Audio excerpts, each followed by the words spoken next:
بسم اللہ الرحمن الرحیم الحمد للہ رب العالمین وبہ نستعین والصلاة والسلام على امام غر المیامین وعلى آلہ وصحبہ اجمعین اما بعد فاعوذ باللہ من الشیطان الرجیم لا یمسہ الا المطہرون تنزیل من رب العالمین۔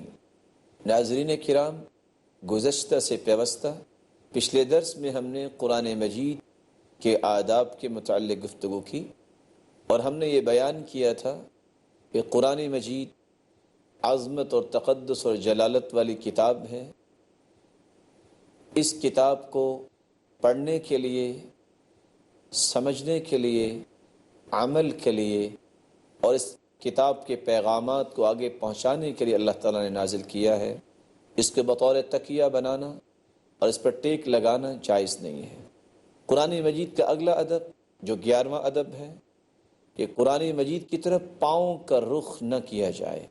ابن نجیم فرماتے ہیں یکرہ ان یمد رجلیہ فی النوم وغیرہ الی المصحف او کتب الفقہ الا ان یکون علی مکان مرتفع عن المحاذہ۔ یہ انتہائی ناپسندیدہ بات ہے کہ انسان نیند کی حالت میں ہو یا بیداری کی حالت میں ہو کہ وہ قرآن مجید کی طرف اپنے پاؤں کا رخ کرے۔ ہاں، صرف قرآن ہی نہیں بلکہ قرآن مجید کی فقہ و بصیرت پر مشتمل کتابوں کا بھی یہی حکم ہے۔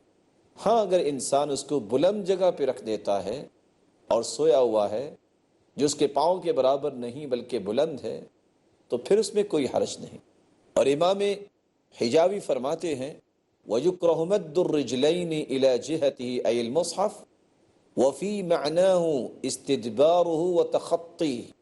یہ جائز نہیں کہ انسان قرآن مجید کی طرف اپنے پاؤں کا رخ کرے اور اس کے تقدس کو باقی رکھنے کے لیے اس کی طرف اپنی پشت کرے، وَتَخَطِّي، اور اس کے اوپر سے پھلانگ کے گزر جائے۔ آج مسلمان ان عظمت کی راہوں کو بھول چکا ہے۔ قرآن مجید پڑھنے والا قرآن مجید پڑھ رہا ہے اور گزرنے والا کوئی پرواہ نہیں کرتا، وہ اس کے اوپر سے گزر جاتا ہے۔ یہ قرآن مجید کی عظمت کے منافی ہے۔ ایک مہذب مسلمان ایسے پہلوؤں کو اختیار کرتا ہے جس سے اس کی تہذیب چھلکتی نظر آتی ہے۔ ہو اللہ رب العزت کی حقیقی کلام اور اس کے ساتھ یہ رویہ برتا جائے کہ سامنے پڑی ہے اللہ کی کلام اور اس کی طرف پاؤں کیے ہوئے ہیں اور اس کے اوپر سے گزر رہا ہے، یہ ایک مومن کے لیے بہت عیب کی چیز ہے۔ رسول اللہ صلی اللہ علیہ وآلہ وسلم نے جو تربیت دی صحابہ کرام کو اور ان نے تابعین کو، اور تربیت کا یہ سلسلہ جبھی تک باقی ہے، امام زرکشی رحمۃ اللہ علیہ فرماتے ہیں وَيَحْرُمُ تَوَسُّدُ الْمُصْحَفِ وَغَيْرِهِ مِنْ كُتُبِ الْعِلْمِ لِأَنَّ فِيهِ إِذْلَالًا وَامْتِهَانًا وَكَذَلِكَ مَدُّ الرِّجْلَيْنِ إِلَى شَيْءٍ مِّنَ الْقُرْآنِ أَوْ كُتُبِ الْعِلْمِ۔ حرام ہے جس طرح کہ انسان قرآن مجید کے ساتھ ٹیک لگائے یا اس کو تکیہ بنائے، اس طرح یہ بھی حرام ہے کہ انسان قرآن مجید کی عظمت کو پامال کرے اور اس کے اوپر سے گزرے یا اس کی طرف اپنے پاؤں کو کرے۔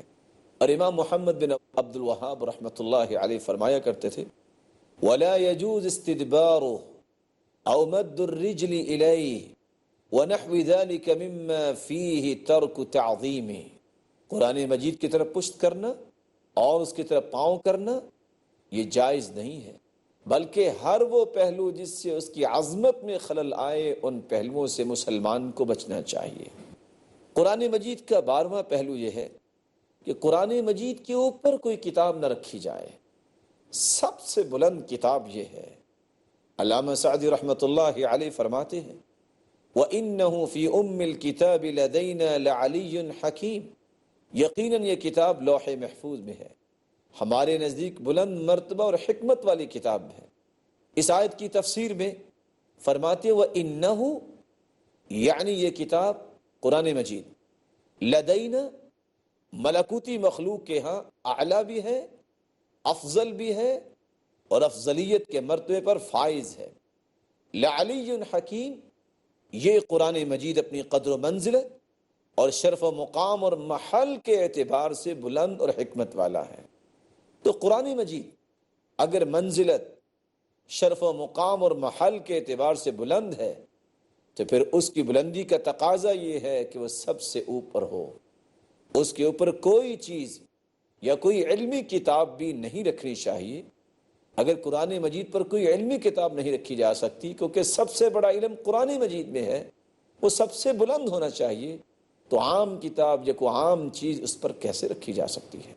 قرآن مجید کا اگلا ادب، 13واں ادب یہ ہے، اس کو کسی جگہ پہ تبرک لینے کے لیے نہیں رکھنا چاہیے۔ کسی جگہ پر انسان اس لیے قرآن کا نسخہ رکھ دے کہ حصول برکت ہے، اس سے برکت کا حصول ہوگا۔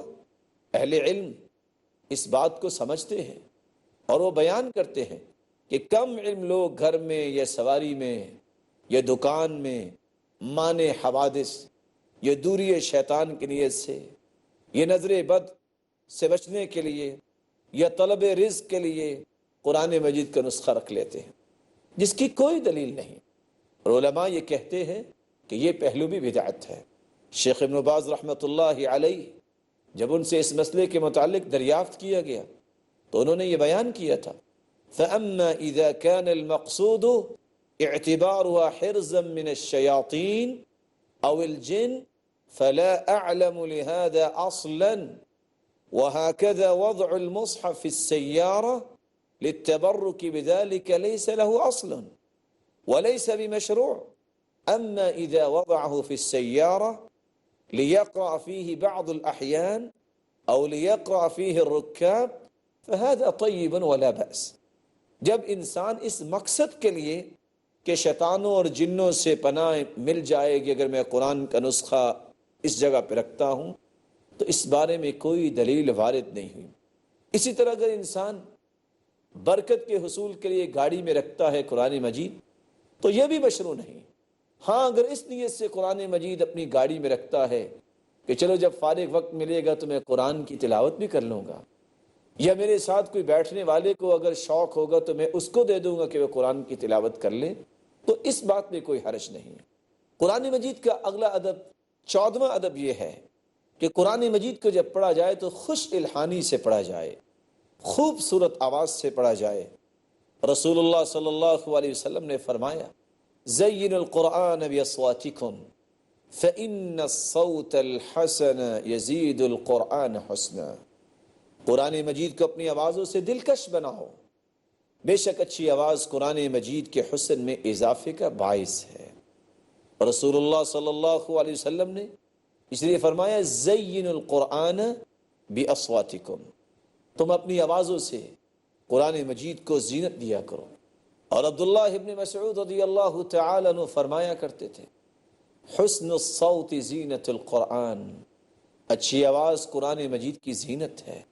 اور براء ابن عازب رضی اللہ تعالی عنہ فرماتے ہیں، رسول اللہ صلی اللہ علیہ وسلم نے فرمایا، حسن القرآن باصواتکم فإن الصوت الحسن یزید القرآن حسنا، اپنی خوبصورت آوازوں سے قرآن مجید کے حسن کو دوبالا کرو، کیونکہ اچھی آواز قرآن مجید کے حسن کو دوبالا کر دیتی ہے۔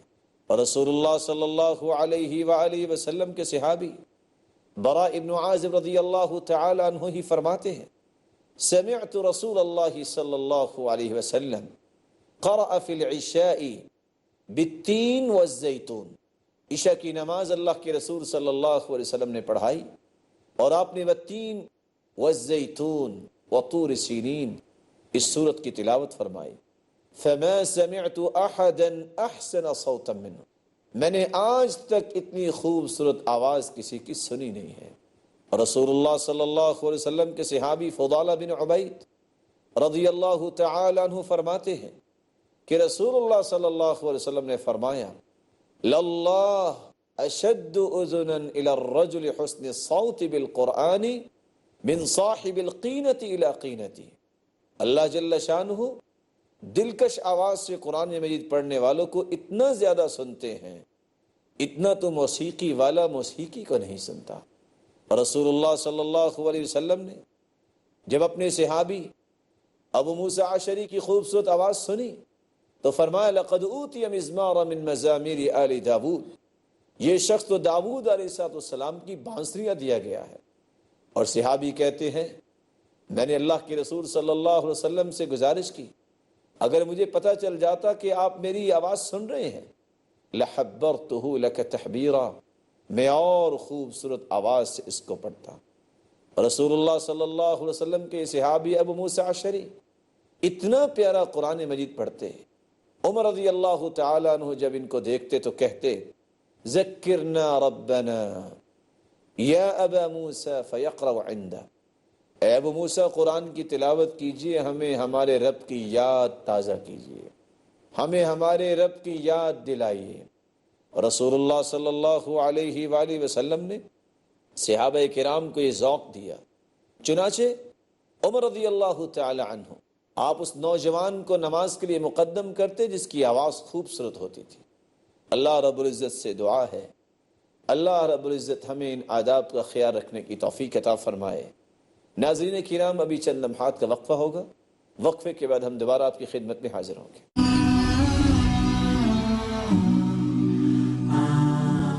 السلام علیکم ورحمۃ اللہ وبرکاتہ۔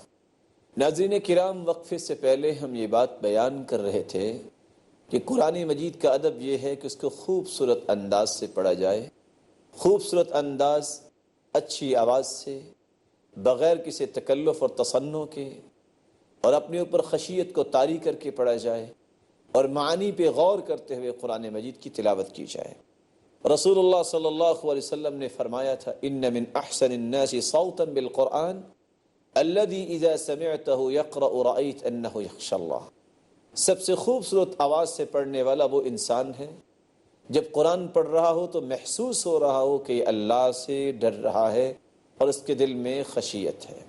ابن حجر عسقلانی رحمۃ اللہ علیہ فرماتے ہیں اما تحسین الصوت وتقدیم حسن الصوت على غیرہ فلا نزاع فی ذلک، آواز کو اچھا کرنا اور اچھی آواز والے کو دوسروں پر مقدم کرنا، اس میں کوئی نزاع نہیں، یہ ایک ایسی اتفاقی چیز ہے جو صحابہ کرام رضی اللہ عنہم وارضاہم کی زندگی میں بھی موجود تھی۔ اور رسول اللہ صلی اللہ علیہ وسلم نے صحابہ کرام کو اپنے عمل سے یہ بات سکھائی، کان اذا مر بآیۃ خوف تعوذ واذا مر بآیۃ رحمت سأل واذا مر بآیۃ فیہا تنزیہ اللہ سبح۔ رسول اللہ صلی اللہ علیہ وسلم جب خوف کی آیات کی تلاوت کرتے تو آپ اللہ سے پناہ مانگتے تھے، جب آپ رحمت کی آیات پڑھتے تو آپ اللہ سے رحمت کا مطالبہ کرتے تھے، جب آپ ایسی آیات کی تلاوت کرتے جس میں اللہ تعالیٰ کی تنزیہ ہے، پاکیزگی ہے، تو آپ اللہ رب العزت کی پاکیزگی بیان کیا کرتے تھے۔ رسول اللہ صلی اللہ علیہ وآلہ وسلم نے صحابہ کرام کو یہ آداب اس لیے سکھائے کہ اس مقدس کتاب کی تلاوت کرتے ہوئے اس کے تقدس کو باقی رکھا جائے اور اس کی عظمت کو باقی رکھا جائے۔ اسی لیے امام غزالی رحمۃ اللہ علیہ انس رضی اللہ تعالی عنہ کا قول نقل کرتے ہیں رب قارئ للقرآن والقرآن یلعنہ، بہت سے قرآن پڑھنے والے ایسے ہیں کہ وہ قرآن کی عظمت کا خیال نہیں رکھتے، قرآن ان پہ لعنت کرتا ہے۔ قرآن مجید کے آداب میں سے اگلا ادب یہ ہے کہ معانی پہ غور کرتے ہوئے، قرآن مجید کی تلاوت کرتے ہوئے ادائیگی تلاوت کو اپنایا جائے، تو اس ادائیگی تلاوت کو جس کو رسول اللہ صلی اللہ علیہ وسلم نے اپنایا۔ آپ نے کس ادائیگی کو اپنایا؟ آپ ہر آیت کو عمدگی سے کھینچ کر پڑھتے۔ قتادہ بیان کرتے ہیں کہ سئل انس رضی اللہ تعالی عنہ سے سوال کیا گیا کیف کانت قراءۃ النبی صلی اللہ علیہ وسلم، اللہ کے رسول صلی اللہ علیہ وسلم کی قراءت کیسے تھی؟ فقال كانت مدہ، آپ اپنی قراءت کو کھینچ کر پڑھتے، آپ قرآن مجید کی آیات کو خوبصورت بنا کے پڑھتے۔ پھر انہوں نے پڑھ کے سنایا بسم اللہ الرحمن الرحیم، یمد بسم اللہ، بسم اللہ پہ لمبا کرتے، ویمد بالرحمن ویمد بالرحیم، الرحمن اس کو بھی لمبا کرتے اور الرحیم اس کو بھی لمبا کرتے۔ رسول اللہ صلی اللہ علیہ وسلم كان يمد صوته بالقرآن مدا، آپ اپنی آواز کو قرآن مجید کے ساتھ لمبا کیا کرتے تھے۔ یہ مد، یہ تلاوت کا حسن ہے، اس حسن کو اختیار کرنا یہ رسول اللہ صلی اللہ علیہ وسلم کا طریقہ ہے۔ آپ صلی اللہ علیہ وسلم ہر آیت پر عمدگی کے ساتھ وقف کیا کرتے۔ ام سلمہ رضی اللہ تعالی عنہا سے جب پوچھا گیا کہ آپ کی قرات کیسے تھی تو انہوں نے جواب دیا، كان يقطع قراءته آیة آیة، آپ ہر آیت پہ وقف کیا کرتے تھے، اور آپ صلی اللہ علیہ وسلم نے ہر آیت پہ بھی وقف کیا، اور کبھی سکھانے کے لیے ملا کے بھی پڑھا۔ رسول اللہ صلی اللہ علیہ وآلہ وسلم کا معمول مبارک یہ تھا کہ وہ قرآن کی تلاوت اور قرآن کے آداب میں یہ بات شامل رکھتے کہ یہ قرآنی آیات کو رات کی تاریکی میں کھڑے ہو کے بھی پڑھنا ہے۔ تہجد میں رسول اللہ صلی اللہ علیہ وسلم نے فرمایا، من قام بعشر آیات لم یکتب من الغافلین، جو 10 آیتوں کے ساتھ قیام کرتا ہے اس کا نام غافلوں سے ختم ہو جاتا ہے۔ کیا مطلب؟ قل اعوذ برب الفلق، قل اعوذ برب الناس، یہ 2 صورتیں تقریباً تمام مسلمانوں کو یاد ہیں۔ اگر انسان عشاء کی نماز کے بعد صبح کی اذان سے پہلے کھڑا ہو کے 2 رکعتوں میں یہی 2 صورتیں پڑھ لے جن کی 11 آیتیں ہیں، تو رسول اللہ صلی اللہ علیہ وسلم کا فرمان ہے، من قام بعشر آیات لم یکتب من الغافلین، جو اپنے آپ کو غفلت سے دور کرنا چاہتا ہے، سستی سے دور کرنا چاہتا ہے، یہ 2 صورتیں پڑھ لے یا 10 آیتیں پڑھ لے، اللہ تعالیٰ اس کو غفلت سے محفوظ فرمائیں گے۔ قرآن مجید کی آداب میں سے یہ بھی ادب ہے کہ قرآن مجید کو پڑھنے کے بعد احترام کے ساتھ بند کیا جائے اور اس کو کھلا نہ چھوڑا جائے۔ امام قرطبی رحمۃ اللہ علیہ فرماتے ہیں، وَمِنْهَا أي آداب التعامل مع المصحف إذا قرأ في المصحف ألا يتركه منشورا، قرآنی آداب میں سے یہ بھی ہے کہ جب کوئی اس کو پڑھے اور پڑھنے کے بعد اسے کھلا نہ چھوڑے، اس کو ادب کے ساتھ، احترام کے ساتھ، آہستہ سے بند کر دے۔ اور رسول اللہ صلی اللہ علیہ وآلہ وسلم نے تو صحابہ کرام کو یہ بھی سمجھایا۔ قرآن کا ادب یہ ہے کہ قرآن کی تلاوت کرتے وقت خشیت اور خشوع کو لازم اختیار کیا جائے۔ رسول اللہ صلی اللہ علیہ وآلہ وسلم پر قرآن نازل ہوتا ہے اور اللہ رب العزت فرماتے ہیں، قُلْ آمِنُوا بِهِ أَوْ لَا تُؤْمِنُوا إِنَّ الَّذِينَ أُوتُوا الْعِلْمَ مِنْ قَبْلِهِ إِذَا يُتْلَى عَلَيْهِمْ يَخِرُّونَ لِلْأَذْقَانِ سُجَّدًا وَيَقُولُونَ سُبْحَانَ رَبِّنَا إِن كَانَ وَعْدُ رَبِّنَا لَمَفْعُولًا وَيَخِرُّونَ لِلْأَذْقَانِ يَبْكُونَ وَيَزِيدُهُمْ خُشُوعًا۔ جس کو علم دیا گیا ہے وہ علم اس میں خشیت پیدا کرتا ہے۔ بہتر تھا کہ وہ علم نہ دیا جاتا، کیونکہ اللہ تعالیٰ علماء کی تعریف کرتے فرماتے ہیں، کہہ دیجئے تم اس پر ایمان لاؤ یا نہ لاؤ جنہیں اس سے پہلے علم دیا گیا تھا، ان کے پاس تو جب بھی اس کی تلاوت کی جاتی وہ اپنی ٹھوڑیوں کے بل سجدے میں گر پڑتے اور کہتے کہ ہمارے رب تو پاک ہے، ہمارے رب کا وعدہ بلا شک و شبہ پورا ہو کر رہنے والا ہے۔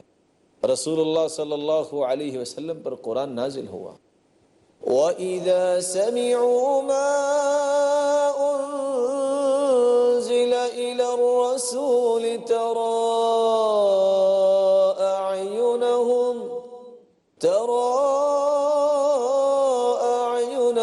تَفِيضُ مِنَ الدَّمْعِ حَزَنًا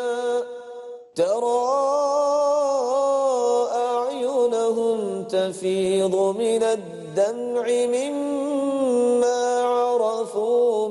الحق وإذا سمعوا ما أنزل إلى الرسول. صحابہ کرام جب ان آیات کو سنتے جو اللہ کی رسول کی طرف نازل کی گئی، ترى أعينهم تفيض من الدم، تو ان کی آنکھیں بہہ پڑتی. جب وہ حق کو پہچانتے تو یہ قرآن ان کے دل میں رقت پیدا کرتا، ان کے دلوں میں رقت طاری ہو جاتی اور وہ رونا شروع کر دیتے.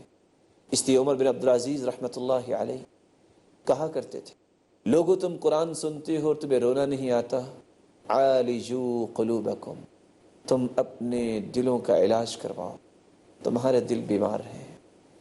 تم لوگوں کی باتیں سن کر، تم لوگوں کے اشعار سن کے روتے ہو، تمہارے دل بیمار ہیں. ان دلوں کی بیماری کیسے دور ہو سکتی ہے؟ جب قرآن مجید کی عظمت پر اعتماد ہو جائے اور قرآن مجید کو غور سے پڑھا جائے تو پھر یہ قرآن دلوں سے زنگ کو بھی اتارتا ہے. قرآن مجید کا ادب یہ ہے کہ اس کو اپنے پاس یا جیب میں ڈال کے واش روم یا اس طرح کی جگہوں پہ نہیں جانا چاہیے.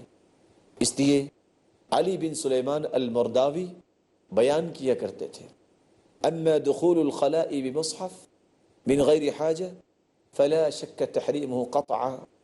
جو شخص واش روم میں قرآن مجید لے کے جاتا ہے تو یہ تو حرمت قطعی ہے، اس میں کس کو شک ہو سکتا ہے.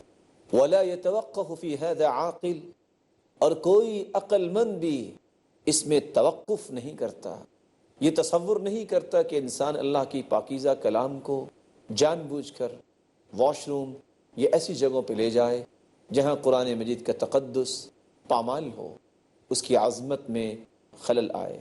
قرآن مجید کا اگلا ادب یہ ہے کہ قرآن مجید کو غفلت کرتے ہوئے ضائع ہونے سے بچایا جائے. قرآن مجید کی محبت جس کے دل میں ہوتی ہے، احترام جس کے دل میں ہوتا ہے، عظمت جس کے دل میں ہوتی ہے، اس کی حفاظت کرتا ہے، اس کا اہتمام کرتا ہے.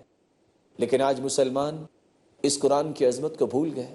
کس طرح قرآن کھلا ہوا ہے، کس طرح قرآن مجید کا نسخہ گاڑی کے ڈیش بورڈ پہ پڑا ہے. سورج کی کرنیں کس طرح اس کے اوراق کو خراب کر دیتی ہیں. کس طرح قرآن مجید کا نسخہ وہ کھلی کتاب، ایک عام کتاب کی طرح پڑا نظر آتا ہے اور ہر پکڑنے والا، ہر رکھنے والا اس کی پرواہ نہیں کرتا. اس لیے قرآن مجید کو ان تمام پہلوؤں سے دور رکھنا چاہیے جس سے اس کی عظمت میں خلل آئے. رسول اللہ صلی اللہ علیہ وآلہ وسلم نے صحابہ کرام کو جو آداب سکھائے اور جو علماء کرام نے ان آداب کو بیان کیا ہے، اللہ رب العزت ہمیں ان آداب کو ملحوظ خاطر رکھنے کی توفیق عطا فرمائے، اور اللہ رب العزت اس قرآن کی عظمت کو باقی رکھنے کی توفیق عطا فرمائے، اور اللہ رب العزت قیامت کے دن اس قرآن کو ہمارے لیے سفارشی بنائے اور ہمیں جنت الفردوس میں اعلیٰ مقام نصیب فرمائے. وآخر دعوانا الحمد للہ رب العالمین.